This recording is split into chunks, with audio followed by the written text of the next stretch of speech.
Assalamu alaikum wa rahmatullahi wa barakatuh. Mo kí gbogbo ẹ̀yin ọmọ ìyá wa nínú ẹ̀sìn Islam lónìí jó bàjẹ́ fẹ́ ní kankan wa. A sì kú àṣẹ̀yìndé bàbá wa ọba Sikirulah Adétọ̀nà Awujalẹ Ijẹbu eléyìí tí wọ́n fi ayé sílẹ̀ tá a sì rí tá a sì gbọ́ tá a sì wò tí wọ́n sin nílànà ẹ̀sìn Islam. Ọlọ́run ọba àlekè ọlá ó ní inna dina indalai al-Islam. Wọ́n ní kò sí ẹ̀sìn kankan tọ́lọ́run fẹ́ gbà tó ju ẹ̀sìn Islam lọ. Eléyìí ń ṣe pé bóyá èèyàn fi ń tàbùkù bá ẹ̀sìn kankan. Ẹ̀sìn Islam ẹ̀sìn tó pé ni tí sì ń já sí pé ẹ̀kọ́ ń bẹ ń bẹ púpọ̀. Inú mi wá dùn nítorí pé awuyewuye lọ́tún àwọn kan ní àwọn oníṣẹ̀ṣe ni wọ́n sìn, àwọn kinní kan ni wọ́n ṣe, àwọn kinní kan ni. Àmọ́ nígbà tó dijọ́ kejì ijọ́ tí bàbá kú tí wọ́n ní àwọn mùsùlùmí fẹ́ lọ sìn, inú mi wá dùn yìí pé alhamdulillah. Sì kí bàbá wa Muftau Gbádégẹṣin tí wọ́n ń jẹ́ chief imam gbogbo Ìjẹ̀bú lápapọ̀ pé a kú aráfẹ́rakù ti bàbá wa ọba Sikirulah Adétọ̀nà Awujalẹ Ijẹ̀bú tí wọ́n jáde láyé. Mo sì dúpẹ́ lọ́wọ́ yín gẹ́gẹ́ bí ẹ ṣe sọ wípé inna dina indalai al-Islam. Islam òun nìkan lẹ̀sìn tí Ọlọ́run yóò padà gbà. Ẹ wá tún wá púrùfù ẹ̀ fún wa wípé lótìtọ́ àti lódodo bàbá wa ọba Sikirulah Adétọ̀nà mùsùlùmí òdodo ni wọ́n, léyìí tí bàbá wa imam naibul imam Sheikh Lukmani tí wọ́n ṣàlàyé fún wa lórí bí ikú yẹn ṣe lọ ẹ̀jẹ̀ àgbọ́. Ayé wọn àìmọye ìgbà ni wọ́n ti pe gbogbo àwọn oníṣẹ̀ṣe nígbà tí gbogbo wọn tí ẹsẹ̀ wọn ìpè tí wọ́n ń béèrè lọ́wọ́ wọn pé kí ni mo bá yín jẹ, kí ni mo bá yín mu, àìtò wo ni mo bá yín ṣe, nǹkan kọ̀ọ̀rọ̀ wo ni mo bá yín ṣe, ẹ wá sọ gbangba. Ọdún 15 years ni mo fi gbélé Awujalẹ, kò sí kọ̀ọ̀rọ̀ ibi tí wọ́n ti ń bọ̀ nǹkan kan nínú ilé Awujalẹ. Ọba Dr. SK Adétọ̀nà kú ní àná. Àáfàá kan ti kú nínú ìlú tá a wà yìí, kódà ìmáàmù ni. Nígbà tá a débi tí òkú ẹ̀ wà, àdó ni wọ́n so mọ́ gbogbo bẹ́ẹ̀dì yẹn.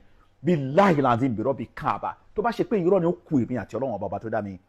Adétọ̀nà kú wallahi summa billahi lazi illa huwa, kò sí nǹkan kan, kò sí epo, kò sí iyọ̀, kò sí kankan, kò sí ẹbọ kankan, nítorí pé èmi ni mo tó ara bàbá. Àná ni Awujalẹ jáde láyé o. Òkú èèyàn ò ní kú káwá tì mọ́nà lé. Billahi lazim àwọn tó bá mọ̀ wá dáadáa wọ́n á mọ̀ pé tí irú ẹ̀ bá ṣẹlẹ̀ àwa ò wí, àwa ò sọ ọ́. Ṣùgbọ́n àná l'Awujalẹ kú. Ní ìrọ̀lẹ́ àná gan ni ní after Maghrib òun l'Awujalẹ jáde láyé. Wo ohun tí bàbá sọ láàyè tí wọ́n sọ yìí túmọ̀ sí pé bàbá wa Sikirulah Adétọ̀nà wọ́n propagate Islam dáadáa nígbà tí wọ́n ń bẹ ní ayé, gẹ́gẹ́ bí bàbá wa Olú Ìwó of Ìwó land, bàbá wa Abdulrasheed Olú Ìwó kábíyèsí o. Ẹ wo bí bàbá yìí náà ṣe ń polówó ẹ̀sìn Islam.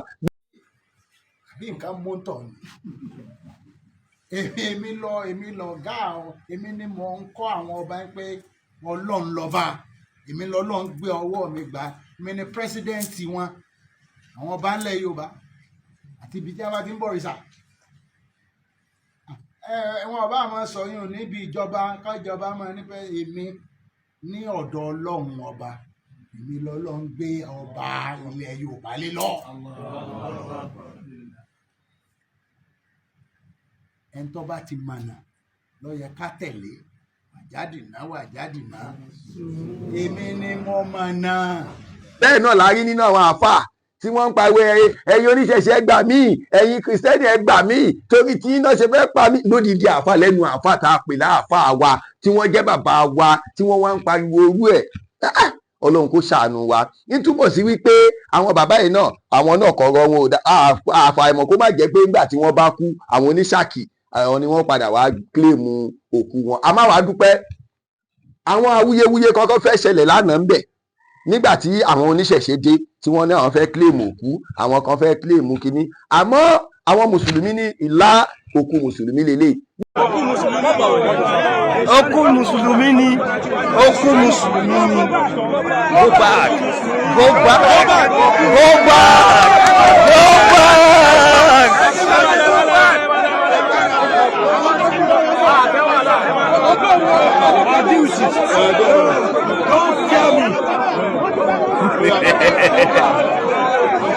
Nítorí pé kí ni wọ́n wo gbogbo inú ilé bàbá wa Awujalẹ Ijẹbu, kò sí ohun tí wọ́n bá tí ó jọ mọ́ ìran ìṣẹ̀ṣe ń bẹ̀. Kódà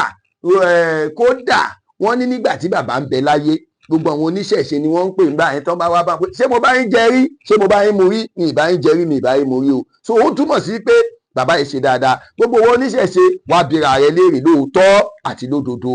Ǹjẹ́ kí ni reason tó já sí pé tí òkú bá kú wọn yìí ń fẹ́ kẹ́ ẹ débẹ̀? Kódà lẹ́yìn ara yín tẹjọ́ ń ṣèṣẹ̀ṣẹ̀ ara yín tó kú yín bá kú, kí ló dé táwọn ọmọ wọn yìí ń fẹ́ kẹ́ ẹ sin òkú wọn? Ẹ bira yín léèrè kí ni tẹ́ ń ṣe ní kọ̀rọ̀ tí ò dáa tí ń já sí pé àwọn èèyàn ń fẹ́ kẹ́ ẹ súnmọ́ ìdí òkú wọn. Ẹ jẹ́ àbira yín léèrè. Now à ń sọ̀rọ̀ nípa ìṣẹ̀ṣe. Mo ti ṣàlàyé rí ní tí wọ́n ń pè ní ìṣẹ̀ṣe. Òun ni ká bọ̀wọ̀ fóbìí, ká wọṣọ tó dáa, ká bòwòwò wa, ká má hùwà tí ò dáa, ká má borúkọ ọmọ ìyá ẹ̀sìn wa jẹ́, ká má borúkọ wa jẹ́, ká sì má da ìlú láàmú. Ní tí wọ́n ń pè ní ìṣẹ̀ṣe nìyẹn. Òun náà ni Islam sì kọ́ wa. Àmọ́ gbogbo ètò kù tẹ́yìn ṣe yẹn ẹ̀sìn ni, ó yàtọ̀ sí ìṣẹ̀ṣe. So tá a bá wá rí mùsùlùmí tó ní Islam lòun ṣe, nídìí láti sọ pé irú ẹ̀dá bẹ́ẹ̀ a fẹ́ máa takò ẹ̀. Ṣé ẹ wá rí gbogbo ẹ̀yin tẹ́ wá ní Allah yín kinní kan yín tẹ́ ń ṣépè fún ẹ̀sìn wa, tẹ́ ń ṣépè fún Allah wa, kí ló dé tí Ògún yín, Ọ̀yà yín, Òṣogbo Ṣàngó yín tí ò wá gba òkú Àwùjalẹ̀ lọ́wọ́ àwọn àáfàá wa tí wọ́n sin wọ́n? Ó yẹ kó kú yín lé, ó yẹ kí gbogbo nǹkan yẹn lè gbà wọ́n, kó gbà á lọ́wọ́ wọn. Ìtumọ̀ sí pé à ń tanra wa ni. We don't need to deceive ourselves anymore. Islam ẹ̀sìn ni, Mùsùlùmí ẹ̀sìn ni. Ìtí wọn náà bá ń ṣe ẹ̀sìn ni, kó ní kálukú mójútó tiẹ̀ lọ́tọ̀ọ̀tọ̀. So kọ́lọ́n kó jọ kó má ṣàlàyé ṣàánú wa. Gbogbo ẹ̀ bàbá wa rọ́bítọ́lì ìsìlámì, Ọlọ́run níjó bàjẹ́ fún yín o. League of Imams and Alfas, Ọlọ́run níjó bàjẹ́. Látòrí bàbá wa tí wọ́n jẹ́ bàbá wa Sheikh Muftau Gbadegẹṣin, ìmáàmù gbogbo Ìjẹ̀bú lápapọ̀, tí wọ́n ń já sí wípé ẹ̀yin náà ni ẹ̀sìn bàbá, Ọlọ́run níjó burú fún yín. Naibul Imam bàbá wa Lukumani, Ọlọ́run níjó bàjẹ́ fún yín. Gbogbo ẹ̀yin ìmáàmù wa nílẹ̀ Yorùbá wá lórí ìmáàmù ìlú tèmi gangan, bàbá wa Bàǹgbọ́ọ̀là, bàbá Àlùbáríkà, kọ́lọ́run kó jọ kó jẹ́ ká rí bàbá wa pẹ́. Bákan náà mo kí àáfàá mi tí wọ́n jẹ́ ìmáàmù gbogbo ìlú Ògbómọ̀ṣọ́.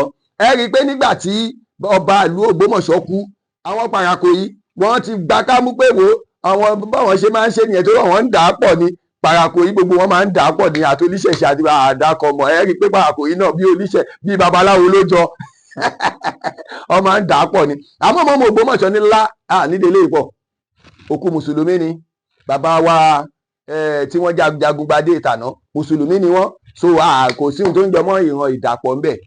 Mùsùlùmí ni wọ́n, mùsùlùmí ni ó sin wọ́n. Bàbá wa ìmáàmù Ògbómọ̀ṣọ́, àwọn ni wọ́n wẹ̀ fún wọn, àwọn ni wọ́n kírun sí wọn lára, àwọn náà sì sin wọn. So bàbá wa ìmáàmù gbogbo ìlú Ògbómọ̀ṣọ́, Sheikh Dr. Tola àti Yunus Aylara second ìmáàmù gbogbo ìlú Ògbómọ̀ṣọ́, ṣéwù, Ọlọ́run níjó burú fún yín, Ọlọ́run níjó bàjẹ́ fún yín o. Bàbá yìí ni wọ́n sin bàbá wa tàná náà. Bákan náà àwọn bàbá wa míì náà wà tí wọ́n ń já sí wípé mùsùlùmí ni wọ́n, tó ń jẹ́ lọ́balọ́ba nílẹ̀ Yorùbá, tí wọ́n jẹ́ mùsùlùmí, tí wọ́n sì ń kírun, tí wọ́n ń tọwọ́ bepo tọwọ́ bẹja tọwọ́ bọ gbogbo ẹ̀, tí wọ́n ń bá wọn ṣe.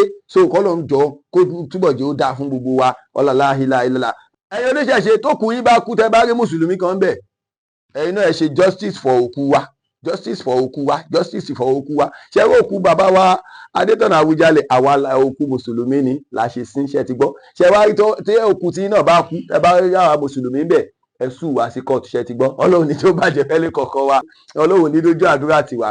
Ìwọ mùsùlùmí náà tó ń ṣe oúnjẹ ńlẹ̀ èròjẹ́ ńlẹ̀ egúngún, wà fẹ́ rí kí ẹ̀fù tó yíjọ́ tó bá kú kọ́ wọn oníṣàkí má débẹ̀ kọ́ mà náà wọn fẹ́ gbòkú ẹ. Ọlọ́run ní jó bàjẹ́ fẹ́lẹ́ kọ̀ọ̀kan wa.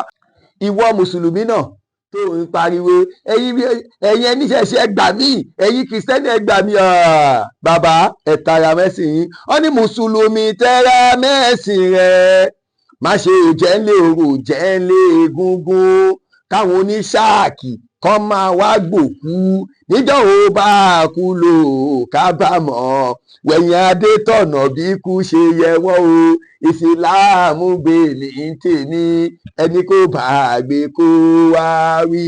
Mùsùlùmí tẹra mẹ́sìn rẹ má ṣe òjẹ́lé orò jẹ́lé egungun káwọn oníṣáàkì kan máa wá gbòkú o níjọ́ ò bá kú lò kábàámọ̀ wẹ̀yìn Adétọ̀nà bí kú ṣe yẹ wọ́n o ìsìláàmù gbé ní tèmi ẹni kò bá gbé kó wá wí.